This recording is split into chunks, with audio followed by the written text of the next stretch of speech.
you guys enjoyed that intro, doing something a little bit different here. So, as you guys saw, we have one of our cam gears already swapped out in the STI, and cams, I guess I should say. So, I want to get this motor back in the car tonight. It's like 5 o'clock right now. It took me probably about 2 hours to do that side with cleaning everything, making sure lash, like valve lash was still good, everything along those lines. The driver's side head is sealed up, good to go at this point. Cam gears tightened down. We have our Nord locks on there. I Loctited that some bitch in. It ain't going nowhere at this point. So, what is going on, guys? Welcome back to the channel. Let's get this old pig back to a running. It won't be running today. It'll probably be like another week or so before it starts running. There's a couple more revisions that I'm making to the car while it's all torn apart like this, because this is the best time to do it. Well, everything's torn down. So, start swapping out these other cams. All right, before I just start jumping over to the other side, let me give you guys a quick recap on this. So, exhaust cam is swapped out for our new one. Everything's resealed, drying, good to go on this side. On this cam gear, these are the new cam gears off of the engine that we got from that pickup that we got for like 500 bucks. Cerakoted, so that way they won't rust. I left this portion uncoated, as well as where the bolt seals right here. Now on this one, I've also got a set of Nord locks, and I've got a set, or I've got not a set, but I also have Loctite on that bolt, so that way that thing will not back out. That son of a bitch is on there. No way in hell that thing's coming off. Now we got to do that side down there. Swapping these cams out is a little bit of a pain because the inner gears that mesh together, they can just be tricky to undo sometimes. There's a very specific way that they need to go back in. When it comes to disassembly, both of the notches face downwards. When it comes to reassembly, they both face upwards. So, let me get this thing spun around. Let's start tearing this side apart.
Look at the beauty, my friends. We are ready to slap this thing back in. So we have our Nord lock washers on here, stronger bolts with Loctite on both of them. Engine is timed, engine is good, just to verify markings for you guys. Right there on the crankshaft, right there on the cam, there's that little mark there and the little mark on the timing cover, and then over here, and this is for my records too, just to verify that mechanical timing is spot on, which it is. We have our cam sensor in, we've got our crank sensor in. Everything is good to go. This thing's ready to get thrown back in the car. Sorry for not really walking you guys through it. I've done a video on how to time these in the past, so if you want to check that one out, I'll link it like right up there. Before we threw this thing in, Matt and I just put the steering shaft grommet back in while the engine's out. It's obviously going to be a lot easier to do so. So, woo! Let's get this bad little beezy thrown back in its home. And hopefully we never have to take this thing out ever, ever, ever again.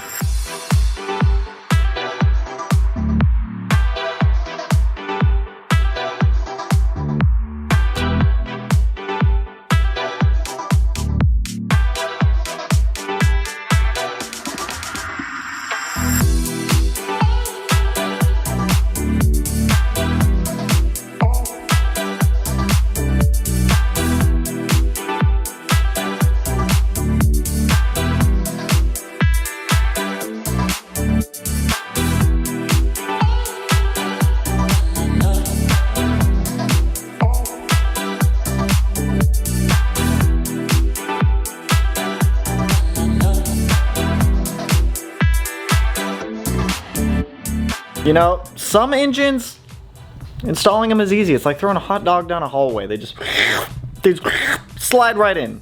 This one did not want to slide right in. The EG never wants to go back in. I remember the first time I tried to install this thing, it's such a pain in the ass to try to get that thing to line up. It's back in though. It's back in. This was more along the lines of like shoving something really big into something really small. give me your best, let me know your best analogy for shoving something big into something small, but keep it not rated R2, you dirty-minded little freaks. You little freaks. I like where you're going with that though. So I'm gonna go eat food, and then we'll come back out in the morning and start getting all of our accessories put back on here, like our TGV housings, fuel rails, fuel, all this, literally everything. So I will catch you guys in the morning when it is daylight again and when it's not dark outside. But I am glad that we have our cams fixed. We are retimed. Our engine's back in. That's solid progress for an afternoon. So I'll catch you guys in the morning. All right, good morning, you nerds. Let's finish putting this thing back together. We got a lot of stuff to get Humpty Dumpty to back where he needs to be. Humpty Dumpty. Humpty Dumpty. Humpty Dumpty. So, let's start reassembling this bad little beezy. Getting everything back on. Timing covers, crank pulley, wire harness, fuel lines, all that stuff. Start to get this thing looking like an engine bay again.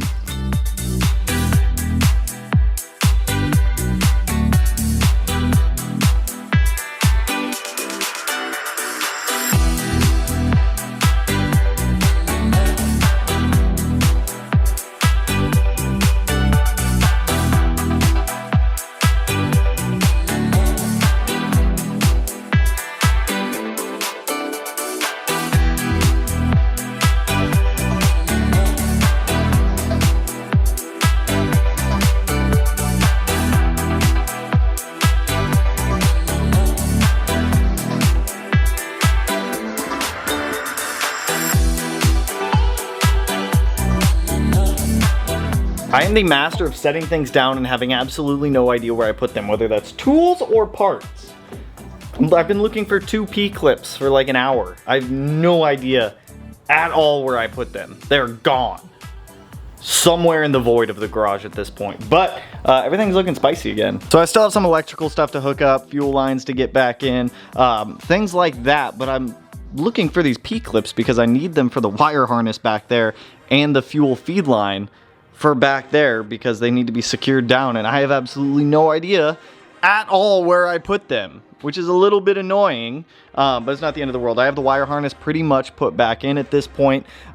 Still hooking stuff up here and there to get things going. Need to get the fuel lines hooked back up and some other stuff here and there. This isn't bolted down, it's just set on there because I wanted to take an Instagram picture because it looked cool. Power steering line is back in, engine's obviously bolted back down. I need to actually lift this thing up so that way I can bolt the transmission. What is the thing called? Not the bushing mount, transmission mount back to the subframe.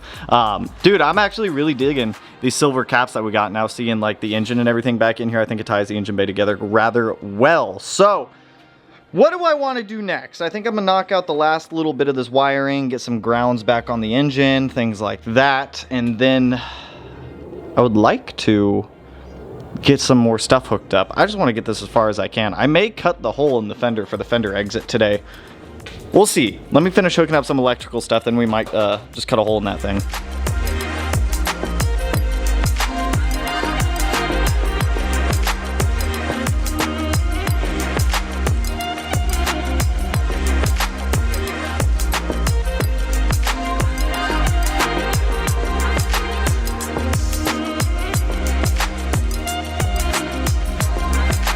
So we have pretty much everything put back together at this point. All the electrical stuff is hooked up with the exception of a couple things, mainly because I'm missing the plug that goes in the transmission that keeps the slide pin in. I don't know what happened to it. I know I put it in a long time ago. I'm guessing I didn't tighten it all the way down and it backed out, so I'm gonna have to go down to Subaru later and get a new one. So I'm gonna have to take the starter back out, so I'm not gonna hook up any of the electrical stuff that goes up to the starter quite yet. But this is looking good. We have all this free real estate back here now since we're moving the turbo to go towards the fender exit now. So I'm digging this, dude. You guys, it's like, I told you, it's minor setbacks for major comebacks. It's easy stuff. Like, all we had to do is pull this thing to get the exhaust cam swapped out. So sick. I'm gonna play with options for where I want this fender exit to pop out because there's a little bit of wiring down there that I'm gonna have to obviously heat sleeve and things like that just to make sure that it doesn't catch on fire, burn, or anything like that. So let me jump over here and start playing with where I want this fender exit to go. Actually, before I do that, I think I showed you guys this in the last video. This is the garnish for the fender exit, which this is what we're gonna be doing right now. And this is the actual fender exit itself. So I'm thinking maybe like right around here I can form that top piece Maybe back a little bit more. I don't know. Let me play with this, see where I want this thing to go. We'll figure it out.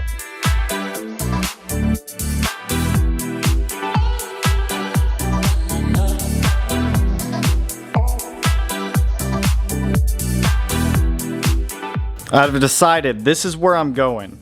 It keeps the exhaust away from the tire. It's up high enough where even with the compression from the springs, it's not gonna hit the exhaust. It's far enough away. We have a small firewall in between things back there for it too. I will have to fix the wire harness that's up in there and just move it out the way, but that is honestly really easy to do. So I'm gonna send it. Let's cut a hole in this thing. So let's just commit to this right now.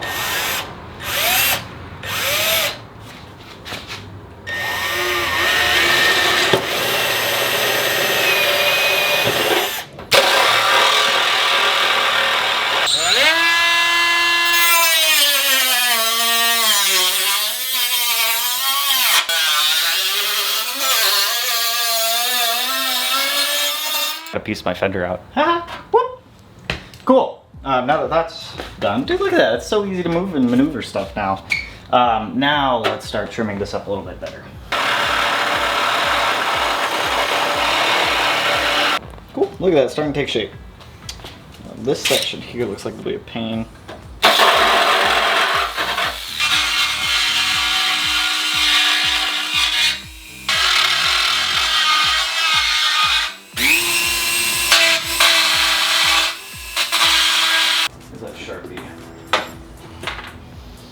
Pull off just a hair more.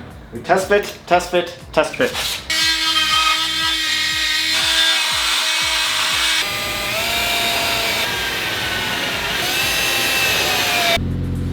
Ooh, you guys, that fits and looks pretty freaking good.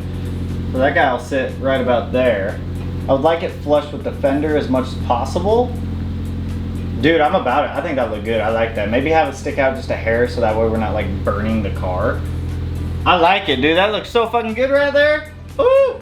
So we have got our fender exit on here. I need to finish forming this to the fender. As you guys can see, there's a small gap here and there. I've just been hitting it with a heat gun, then using a mallet to actually get it down and flush with the fender. So it's coming out. I'm pretty happy with how this actually looks. I was debating on powder coating it. I still might powder coat it. All I have to do is drill out rivets to be able to get it out. But dude, I'm so happy with that. Check this out. I'm gonna see if I can do this with one hand. That is gonna look so freaking good, dude. I love it, dude. I want this to sit as flush as possible with the fender. So once I get the up pipe and everything back and the turbo mocked up on here, we can get that made. I will tack weld it all up and I'll have somebody else do the final welding on it. Hopefully they'll be able to back purge it also. But dude, I'm actually happy about that. I like that. And then we've got our initial downpipe piece here with the O2 sensor. So this will come straight off the turbo. And then we can get this going to where it needs to go. Sick! I also wanted to show you guys the old cam. Like, this is the whole reason why we swapped them out, dude. Those things are so boogered up that they were there. I mean, the cams are still perfectly fine and usable. It's just the snout needs repaired. So we have a spare set of exhaust cams that are 272s now. I just didn't feel comfortable running these in the car, you guys. Like, the car gave itself adjustable cam gears pretty much. And the way that I like to build things is I'd rather everything be 100% hunky-dory and smooth rather than trying to band-aid a problem. So we avoided band-aiding a problem by actually swapping the cams out. But that is all I've got for you guys on this one. Good progress, massive progress with the Subaru. It's pretty much almost there to be able. How long have I had safety glasses on my head? They're on the ground now. Massive progress. Engine's back in, cams are fixed. We have our exhaust cut out, ready to go. Once we get the rest of the stuff back and the other things that I'm waiting on, we can get the car running again and start driving it. I'm estimating maybe about a week to a week and a half before we can actually start driving it. Waiting on a catch can setup to come in, the up pipe to come back. Then we can make the down pipe, and then we have to add the thermostat up into the radiator, and we should be solid and set up to go again. So we are bringing the Porscharu back to life. Some people get really butthurt about what I call my own car. I really don't care. It's either blue or the Porscharu to me now. So if you guys like the video, you know what to do. Go ahead and hit that like button, turn it black, blue, green, yellow, purple, silver sign, whatever color it turns for you. And if you're not already subscribed to the one of these corners, no idea which one I'll put it in quite yet, but with that, I will catch you guys in the next one. So peace out, homies. Whoa!